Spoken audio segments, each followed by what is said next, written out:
రాజులకు రాజు ప్రభులకు ప్రభు అయిన యేసుక్రీస్తు నామమున మీకు శుభములు. ఈరోజు దేవుడు మనకు అనుగ్రహించినటువంటి వాక్య ధ్యానము ప్రవక్త అయిన యెషయా వ్రాసిన గ్రంథము 45వ అధ్యాయము 7వ వచనము. నేను వెలుగును సృజించువాడను, అంధకారమును కలుగజేయువాడను, సమాధానకర్తను, కీడును కలుగజేయువాడను నేనే. యెహోవాను నేనే వీటినన్నిటినీ కలుగజేయువాడను.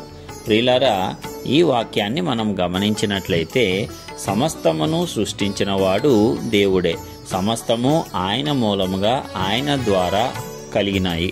మరి ఈ రీతిగానే వెలుగును సృజించినవాడు ఆయనే, అంధకారమును కలుగజేసినవాడు ఆయనే. మరి పగటిని రాత్రిని ఆయన సృష్టిలో వేరుపరిచాడు. అవి మనకు ఉపయోగకరంగా ఉండేటట్లు దేవుడు చేశాడు. సమస్త సృష్టిని కూడా దేవుడు మానవుల యొక్క అవసరము నిమిత్తమే ఏర్పాటు చేశాడు. కాబట్టి ఈ సృష్టిలో పగలు గాని రాత్రి గాని, వెలుగు గాని చీకటి గాని ఏవైనా సరే మరి మానవునికి మేలు చేసే విధముగానే ఉంటాయి. అయితే ఇక్కడ మనం ఆధ్యాత్మికమైన అర్థాన్ని తీసుకుంటే, మనము గనక దేవుని వాక్యాన్ని అనుసరించి నడుచుకున్నట్లయితే దేవుని యొక్క వెలుగులో మనము నడుచుకుంటాము.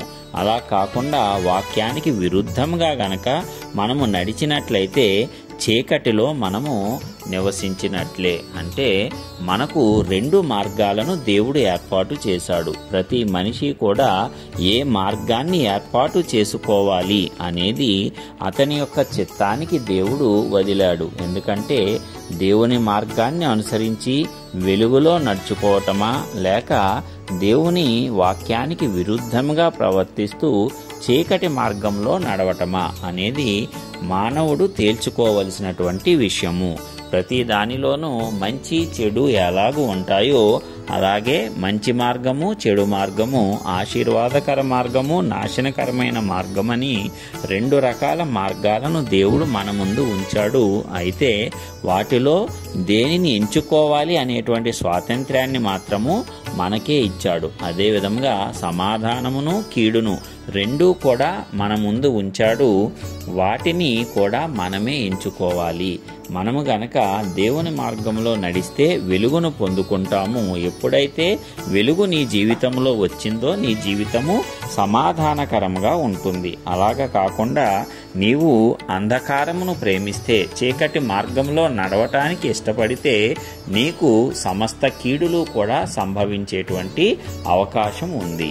ఈ రీతిగా దేవుడు మరి అద్భుతంగా మనకు సమస్తాన్ని సమకూర్చి మన ముందర ఉంచి దానిలో ఏ మార్గాన్ని నీవు ఎంచుకుంటావు అనేటువంటి దానిని మనకు వదిలిపెట్టాడు. మరి ఎవరైతే దేవుణ్ణి ప్రేమిస్తారో, ఎవరైతే దేవుని వాక్యాన్ని హృదయమందు భద్రపరుచుకుంటారో వారు మాత్రమే దేవుని యొక్క మార్గాన్ని అనగా వెలుగు మార్గాన్ని గుర్తుపట్టగలుగుతారు. ఆ వెలుగు మార్గంలో నడుచుకుంటారు. మరి ప్రతి విధమైన చీకటి మార్గాన్ని విసర్జిస్తారు. అదేవిధంగా ఆ చీకటి మార్గాన్ని అసహ్యించుకొని ఒకవేళ మొదట దానిలో ఉన్నా సరే త్వరగా దాని నుంచి బయటపడటానికి ప్రయత్నం చేస్తారు.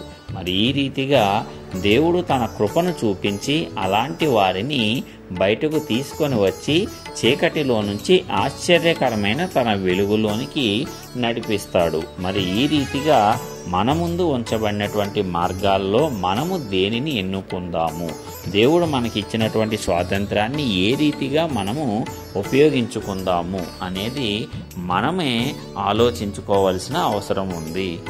అయితే క్రీస్తునందున్న వారికి సమస్తము సమకూడి మేలుకే జరుగుతున్నాయని వాక్యం ఎలాగూ సెలవిచ్చిందో అలాగే మన దేవుని యందు గనక మనము నిలిచి ఉన్నట్లయితే ఆ చీకటిని కూడా మనకు మహిమకరంగానే దేవుడు మార్చగలడు. ఒకవేళ ప్రస్తుతము మన యొక్క పరిస్థితి అలాంటి ఘోరమైన అంధకార స్థితిలో ఉన్నట్లయితే, మనము పశ్చాత్తాపపడి దేవుని వైపు తిరిగినట్లయితే మన సమస్త స్థితిని దేవుడు మార్చగలడు. మన సమస్త అంధకారమును వెలుగుమయంగా మార్చగలడు.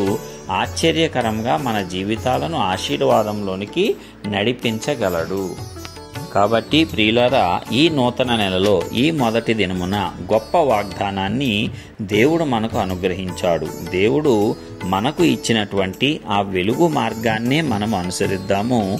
దేవుడు సృష్టించిన వెలుగునే మనము పొందుకుందాము. సమస్త చీకటిని, సమస్త అంధకారమును మన జీవితాలలో నుంచి మనము తొలగించుకొని ఎల్లప్పుడూ కూడా సమాధానకర్త అయిన దేవుని యొద్ద నుంచి సమాధానకరమైన స్థితిని పొందుకొని మన జీవితాన్ని సంతోషంగాను ఆనందంగాను కొనసాగిద్దాము. ఈ లోకంలో ఆశీర్వాదములు పొందుకొని అనేకులకు ఆశీర్వాదకరంగా ఉందాము. మరి ఈ రీతిగా మనమందరము గొప్పగా జీవించటానికి ఆ పరిశుద్ధాత్మ దేవుని కృప ఎల్లప్పుడూ మనకు తోడుగా ఉండాలని యేసయ్య నామమున ప్రార్థించుచున్నాను. ఆమేన్.